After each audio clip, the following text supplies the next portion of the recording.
All right, welcome back to this episode, Delayed Offside. As always, are Adam and Sanjay, and absent this time is one Ryan Pilon for nefarious reasons. But he's not here today, so we can't see him. So just the way it goes. So we're gonna have to have a lot of fun talking and slagging on the Toronto Maple Leafs without him being able to defend with his numbers, and that's the important thing. So I'd like to start there. No, we won't. Actually, we'll talk a little bit. It's the 20. It's like the 25% mark of the season. Essentially, it is the American Thanksgiving weekend last weekend, and generally, if you're in a playoff spot, you make the playoffs. This is good news if you're a fan of the. Actually, I wouldn't be pumping if I were you. Your team was not in that spot. You're a fan of the. We are in that spot. No, but you weren't on the time of the marking. Oh, we'll be So, fine. so, anyways, the Calgary Flames were in a spot. They had been rotating back and forth. The Edmonton Oilers, Toronto Maple Leafs were in a spot. But as far as the rest of Canada, Winnipeg was in a spot. But as far as the rest of Canada goes, there's been a little bit of lacking there on some of these teams. So I just want to take some thoughts about some of these teams this season in Canada specifically. What surprised us about them and what has been kind of disappointing. We're going to start out actually in the West, and we're going to go start with the perennial underdog as of late, the Vancouver Canucks. I'll get it this way, Adam. I want you to start with something that surprised you about this team or pleasantly surprised you. And Sanjay, I'll give you something that you get to the disappointment of this team. What's disappointing you? Okay, well, pleasantly surprised that they were able to kind of turn it around. It looks like they're headed back in the right direction after such an absolute abysmal start to the year. Especially after such a strong finish with Boudreau at the end of last year as well. They looked like a force to be reckoned with, and they looked like they were in the Bedard stakes here. So their ability to turn it around here, they're now pushing for the wild card spot now, which is kind of nice to see. Sanjay, disappointment?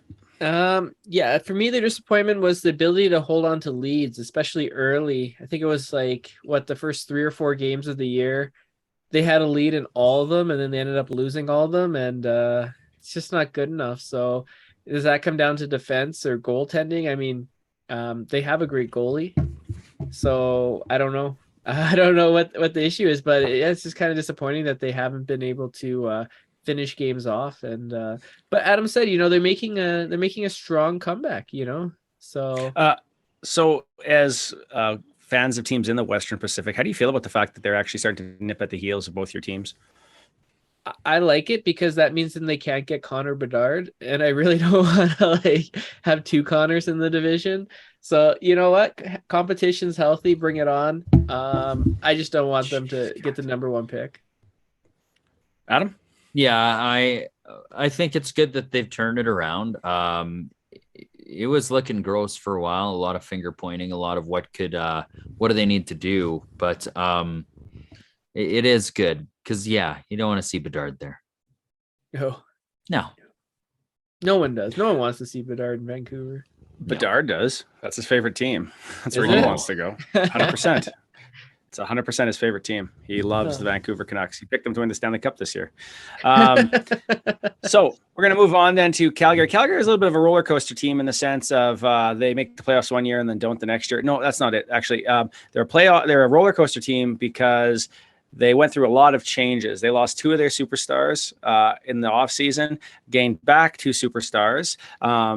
We're kind of perennially picked to be the top of the West or the top of the Pacific at least, and they had an okay start, but then they kind of drifted into a little bit of mediocrity for a while. And it's been kind of up and down, up and down. Right now, the current score in the game is, I'm just kidding. Hey! We're recording this on Monday. What do you mean the current score? You mean the Edmonton, Florida game?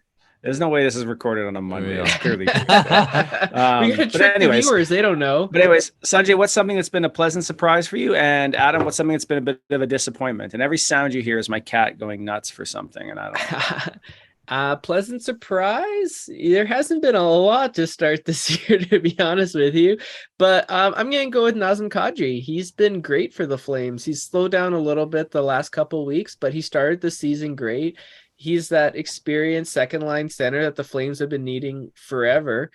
He's gritty. He can score nice goals. He's a beauty guy, and I've been happy with what Kadri's brought to the Flames so far this year. Adam, disappointment about the Flames so far? I'm going to say that the Daryl Sutter system isn't fitting in very well right now with that team, and they've been a bit of a disappointment in that regard. They're a 500 team right now at 9-9-3.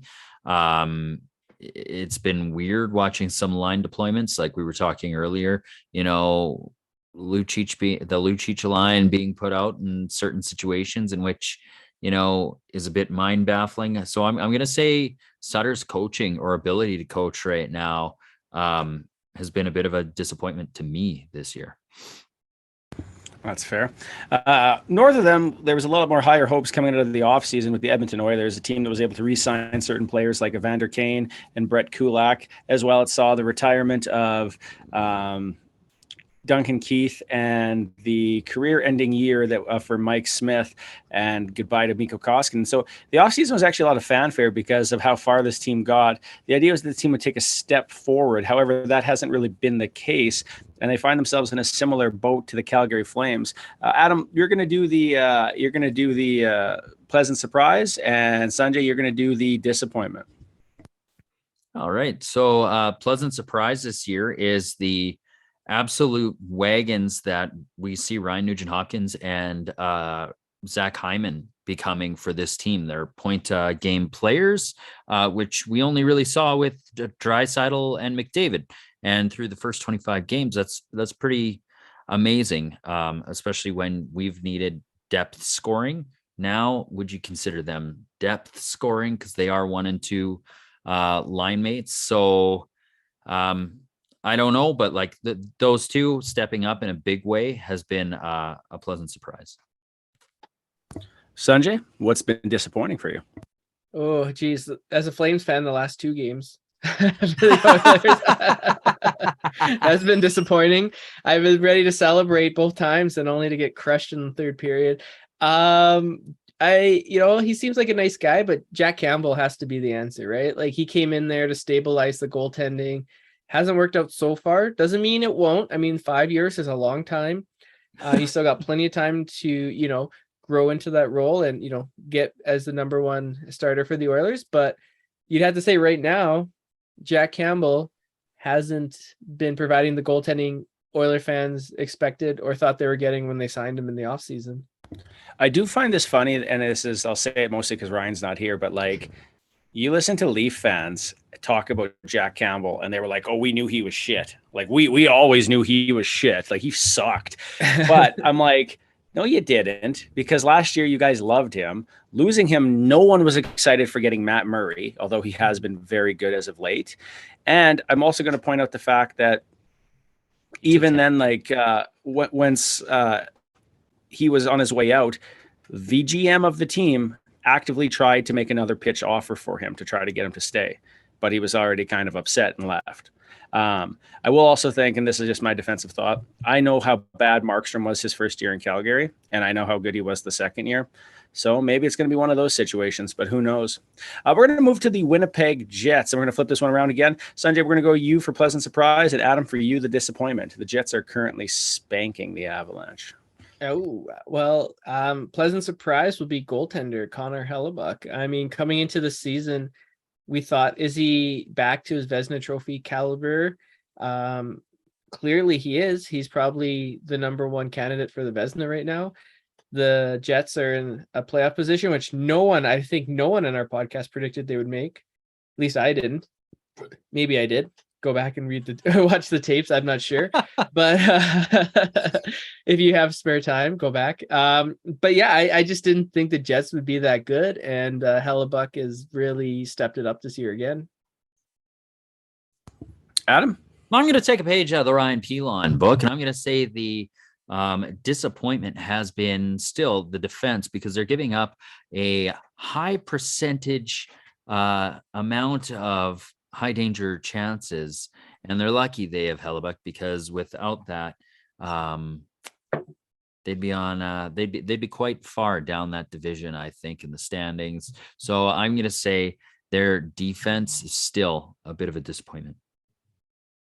Yeah, it's not the best. But that being said, Josh Morrissey is on fire for the Winnipeg Jets right now. Oh, He is absolutely. actively one of the best D men right now in Canada. Like he is producing points. He's playing hard, and it's taken a while to get there. But honestly, he looks like one hell of a choice. Like he looks like one hell of a defenseman right now. So it's kind of an interesting one for that. Winnipeg is they're looking good under Rick Bowness. They're having them playing well, and that was a team that was super defensive leaky and just sick of Paul Maurice, like some other teams. Rick in the Bowness is a NHL good right now. coach, man. Like I've seen him coach against the Flames twice in the playoffs. He got the most out of Dallas. He's a quality coach.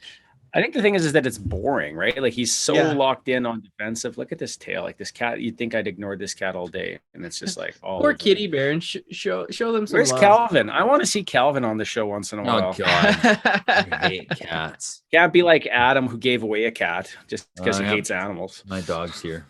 Aw.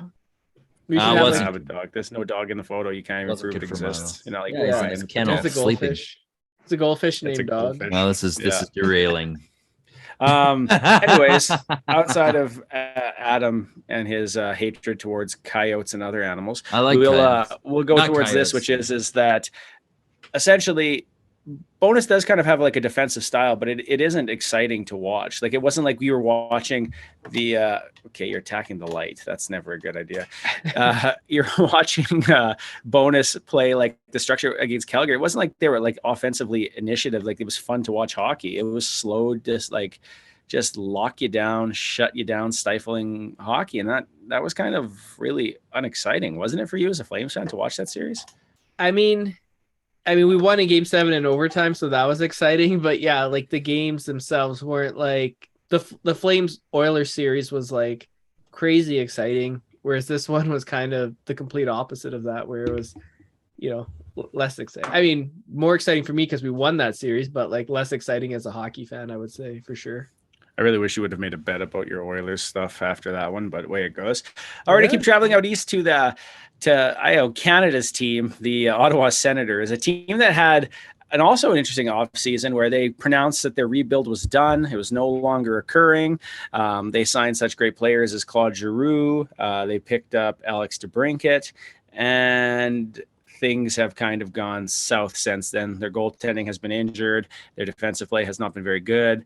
They still have some offensive punch, but they've been also losing a fair bit of games. Let's go. I don't remember who did the last one. Who did the disappointing on the last one? I did disappointing.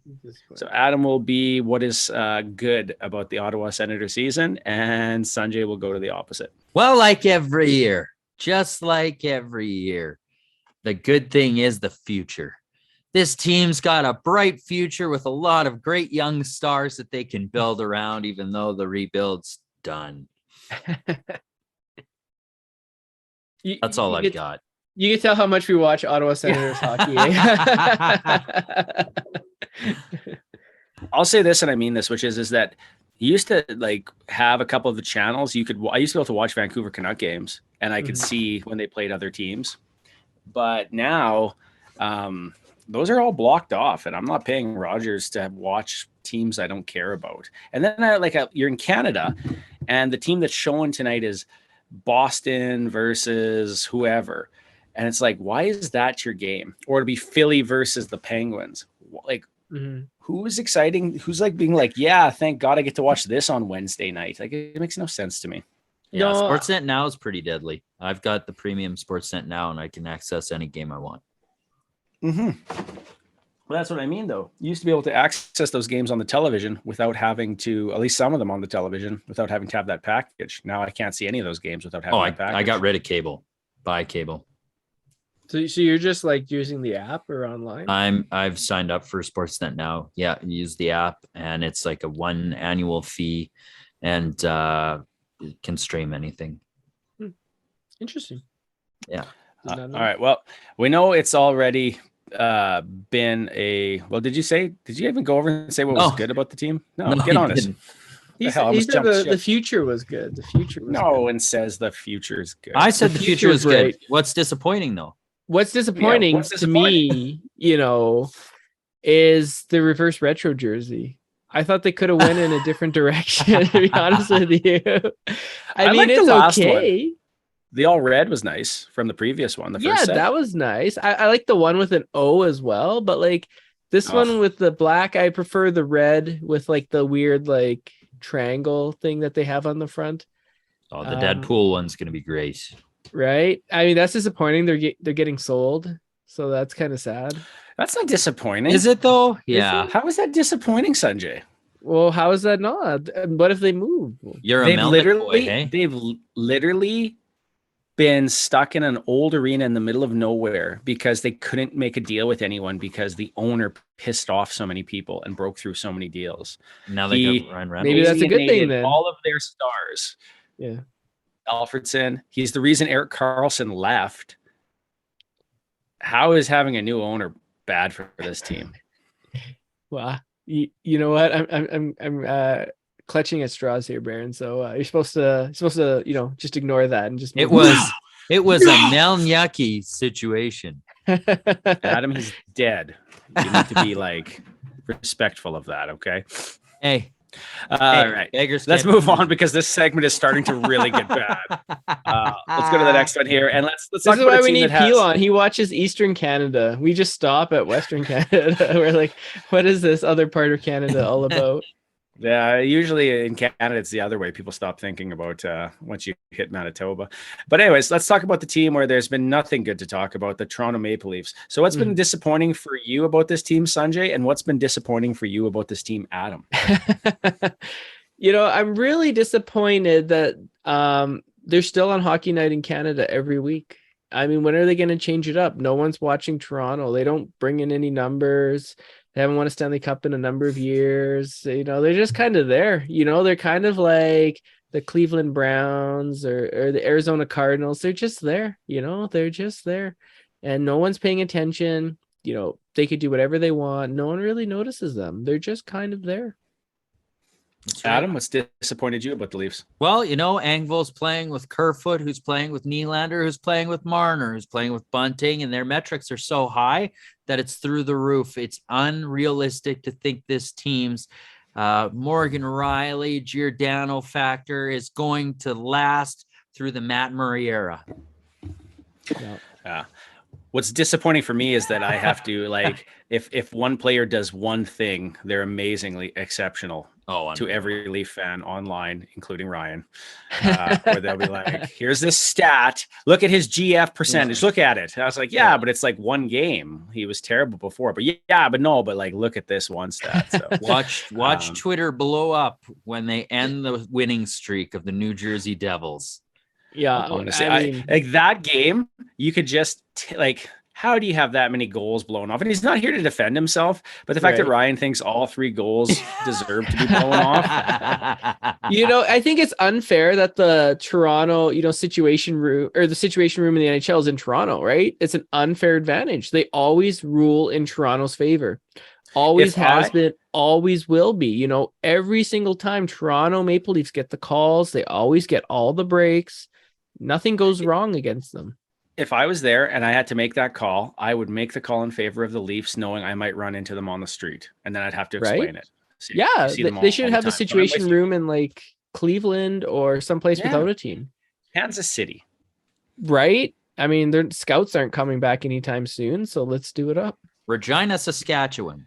There you go. Right? It's central. Nothing else. The east and west. Okay, but what has been good for the Leafs so far this season for you guys? Honestly, I was going to take the disappointment side, so I'll let Adam answer this one. Well, after a disappointing and slow start, they've really found their wheels again. Their big guns are starting to show up again. It's the same start they had last year. And honestly, if that start ends up like how they ended last year, that's a good thing. That's a good thing. So they're really starting to make an impact as a team and move up the ranks. I believe they're second in their division behind Boston with 33 points. That's pretty damn good. Yeah. No one's catching Boston. They've already taken first place. Oh, you mean in their specific division? 38 points already. Toronto's got to hope to heck that Detroit, finishes third in that division and not Tampa Bay again. Like they should be losing to Detroit on purpose, maybe trading Detroit a couple good players so that they can like get into that third position. They need to do whatever they can to get Detroit in the first round. If they get Tampa again in the first round, that's a nightmare. You don't want that. So today marks kind of the I almost said Keith, but Matthew Tkachuk returning to the Calgary Flames. Oh, we forgot Montreal. Oh my God, we did. I stopped clearly. I was reading my list of things. All right. Well, what's good about Montreal, Sanjay? Sean Monahan's been healthy and he's been producing. It's nice to see. He's injured again. Damn it. I think he literally he missed practice for some health check stuff, and somebody was like, "It's starting again." No, because I really want him to come back to Calgary on Thursday, so hopefully he's better by Thursday. Mo money, he's probably playing. Mo money. Yeah, money hands. That's right. Yikes. Fair enough. Is that the only thing that's been bright for this team, as you're saying, as he's Monahan's return? I would say Caulfield and Suzuki have been absolutely incredible so far this year for that team and been exactly what the Montreal fans probably wanted them to be as well. Well, I'll give you some good news. Sanjay Monahan played tonight. He was a -1. But no, he played. That's the upside. I mean, that's good. As long as he plays. Yeah. The score is something. I want to cheer a former Flame for once returning to the Dome. Like none like Gio, right? You wouldn't cheer for Gio. I'd cheer for Gio. He didn't ask to be dealt to Seattle. Yeah, he didn't ask to leave like some people. And what's your negative for the Montreal Canadiens? Disappointment, I guess. They're not in a playoff spot. And they're not like too far out of the playoff spot. You know what I mean? Like they're not going to draft in the top 3 again this year, it looks like. So that's disappointing. They're kind of like in that in between. They improved a little bit, but it was like the wrong year to improve, right? They should have sucked this year again, get higher draft pick, and then next year start the improvement. Yeah, they're only 3 points out. Yeah. Like it's not far. Right. It's crazy though. Whoever gets the top 2 is going to top 2 spots in the Central draft is going to legit get a superstar, like an elite, potentially generational player and a superstar. Like top 3. Top 3? Yeah, top 3. You're right, actually. So it was a huge draft that way. Bedard? Bedard's first. I can't remember the second or the third guy's name. The second guy is a kid from Michigan who's tearing up the NCAA, playing unreal. And then the third is a Russian kid. But are you going to take a chance of drafting him at the number 3 or number 2 spot? Or, he might slide. I think you take it. Your team's terrible. You're drafting third. You'll just draft terrible again next year and maybe get a better spot. That's true. It is interesting, though. It is true. Yeah. All right. Now with Matthew Tkachuk returning, I think I'm trying to get to this, returning to Calgary tonight, we have this viewer question from one RP Lawn. What former player coming back to play for your team was the hardest for you to watch? We'll start with Sanjay. Well, I've seen them all come through Calgary and back again. From Joe Nundyke to Mike Vernon, Theo Fleury, Al McInnes, Robin Regeer, Craig Conroy. Thankfully, not Kiprusoff. But for me, 100%, Jerome McGinley, seeing him in Boston colors, coming back to the Dome, and we were awful at the time. Boston was really good. And the crowd was chanting Iggy, Iggy. It was just goosebumps, man. It was so cool. And then Boston won in overtime, and Iginla, Chara wouldn't let him leave the ice. Iginla had to do a lap around the ice of the Dome. That was tough to see, man. To see Iginla in another team's colors and in the Dome. That was something that it was rough. It was not good as a Flames fan. Adam? Oh, my God. You know what? For me, it's Chris Pronger.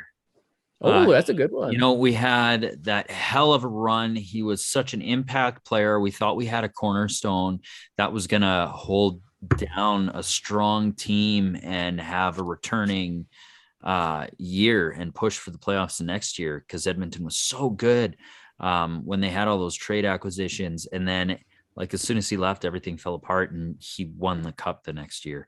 So that was heartbreaking and frustrating and hard to watch. I was too young for Gretzky. So Yeah. You know, I will say this: Pronger hated Edmonton, and like even when he was on the like TV recently, if you watched before the last game, he literally talked about how he put like 2,500 up on the board because he just wanted to like beat them so bad. And it's like you chose to leave them; they didn't do it the other way around. So Right. yeah, And didn't he But I have just- like a no trade clause like from Yeah. St. Louis? So he chose to come to Edmonton. 100%. And then he bailed, and there's so many stories around it now. You never know what's right. And he'll tell you one thing, and then other people will tell you one other thing. And and then he'll some of tell those you rumors- another thing. some of those rumors aren't worth saying enough publicly to get like sued for, so I wouldn't bother.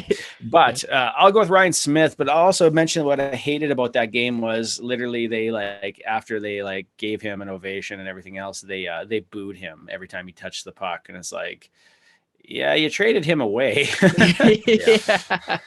Well, wasn't it over like 50,000 or something like small? 500,000. 500. Well, I mean, not small, but like small to the Oilers and Ryan Smith, right? Like 500,000. Yeah, it was a dumb decision. And the guys that got out of it were like Robert Nielsen, like guys that never stuck in the league anyways. Would you wear Ryan Smith Islanders jersey if someone bought you one? Dude, do you remember you found a fisherman one? Yeah. In Calgary. And That's right. then I got you to text about it, and it was a Ryan Smith one. I absolutely yeah. would wear that. Why wouldn't I? I don't know. Like an some awesome like jersey. would you wear a Chris Pronger Anaheim Ducks jersey? No, I hate the Ducks though. Yeah, well, see, you wouldn't wear that. Adam, would No. you wear that? But that's because I hate the Ducks. It's nothing to do with No. Pronger. I'd wear a Pronger Hartford Whalers jersey. That would be cool. Yeah. I'd wear fair an enough. Niedermeyer Ducks jersey. I'd wear a Solani Ducks jersey and a Korea Ducks jersey, but that's probably where I'd draw the line. Like even I don't even know if I'd wear a Getzlaff Ducks jersey. I couldn't. Yeah, but no. like you wouldn't wear an Iginla Boston jersey or Pens jersey. I don't know, man. What about It a would be Fleury tough. Avalanche jersey? Flurry. No, Just because it you want to would- tell everyone your views on the environment and politics and stuff. Yeah. No, man, it would be You're tough. like, I just can't do no. it, man. I don't know. There'd be very few like former Flames players that I could wear like another team's jersey, like especially like given how they left and stuff. Like it would have like I could wear a Regier Kings jersey because like he won the cup there, and you know we traded him away, so that I can kind of understand. But like I don't know, just Iggy in Boston, like that would be the one I could wear. But like an Avalanche or a Kings or Penguins, it just hurts too much, man. Like it's just not right. Like he should have just retired as a Flame. Like he should have You played have his whole career here. Oh, man, so I would many wear- you know what? things about jerseys, dude. Like these little Yeah, things. the I don't weirdest know. I'd wear a Clark Detroit, a Clark Chicago, a Clark Tampa Bay, Lightning, Clark, a Yeah. Clark Islanders. Quebec, Nordiques. That'd be cool. Yeah. Yeah, no, I would. Yeah. I The mean, real question is, would Ryan wear a Sundin Canucks jersey? oh, Ooh, that's a good one. Nordiques, No, like a Sundin, because that's after. I guess. eh? Yeah, that's true. That's true. Or like a Curtis Joseph, like after like a Red Wings jersey or something like that after he left. Sanjay, what do you think kind of reception Matthew Kachuk's going to get tonight in Calgary?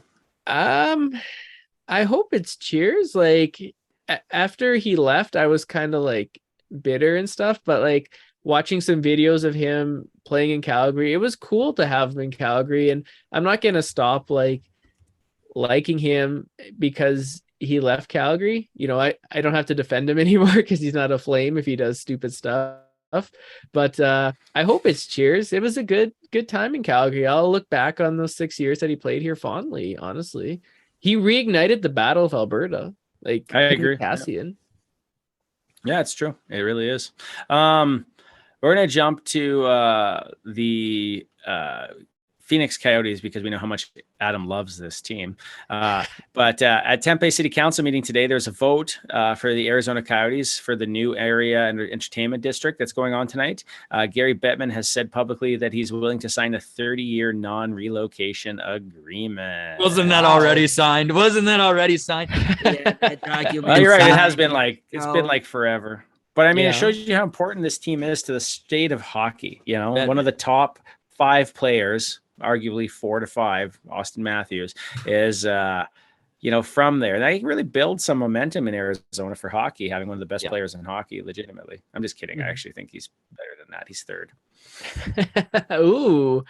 So it goes 1 McDavid, 2 Makar, 3 One Draisaitl. McDavid, 2 Draisaitl, 3 Actually, 3 is Makar, now that you mention it. Yeah. That's 4 special is what Jason Makar did. Robertson. Oh, yeah. Yeah. Jason Robertson's 4. And then Good 5th player. is Austin Matthews. No, I'm kidding. Yeah. Maybe. But what are your thoughts? What are your thoughts on this? Like, do you think this gets done? If they don't, what do you think happens? Oh, geez. They move to a different high school stadium if it doesn't get done, and they try it again.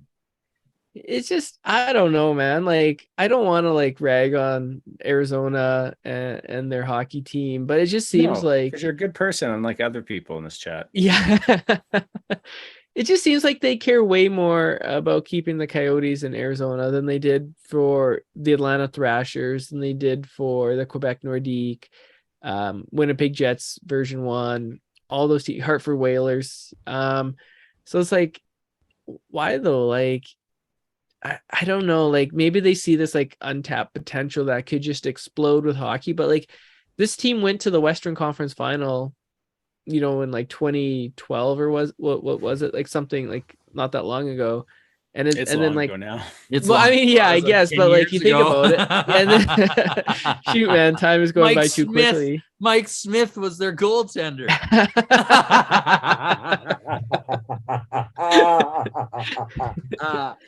Oh my Smith. God.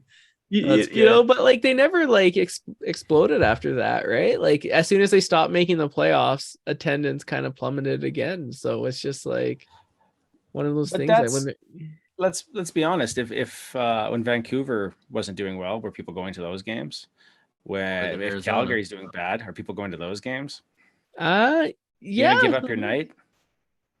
I think, but the difference is, maybe I'm wrong, but like difference is like people still watch it on TV and like people still talk about it on like sports radio and stuff. Like it's still like it's prevalent.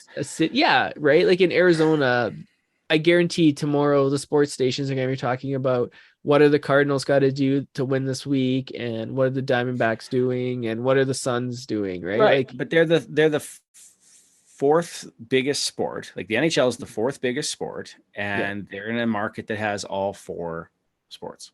Mm-hmm. You can go to any of those, and you can see elite college there. It's got an elite college team for all things. Mm-hmm. Like there's so much you can do in that area. Like it has a very hard competition, and even that, like Columbus, like Columbus has a hard time in the fact that it's a university town, and that is the predominant entertainment there, right? So I think you're right. Like you are, and maybe like I think that's what Vegas did well. Is Vegas got out ahead of it. They established themselves as the first team. They really connected themselves to the community after the tragedy, but they are the first thing to connect to Vegas, then the Raiders, and it helps because the Golden Knights were good and the Raiders sucked. Suck right now. Right. And I think do you think it's just like because of TV viewership, they view that market, or like why is it such a sticking point? Whereas like you have Houston, you have Kansas City, you have Quebec City, I think you have Atlanta, even like, you have other options. It's not like the NHL's tapped dry out of options. I just don't understand what's the sticking point. I don't either, but I don't think they like to admit mistakes or things that go wrong. I think it's the golden child. Honestly, I really do. It's live by the sword, die by the sword. And I say that with all seriousness because they have many punctures. Yeah.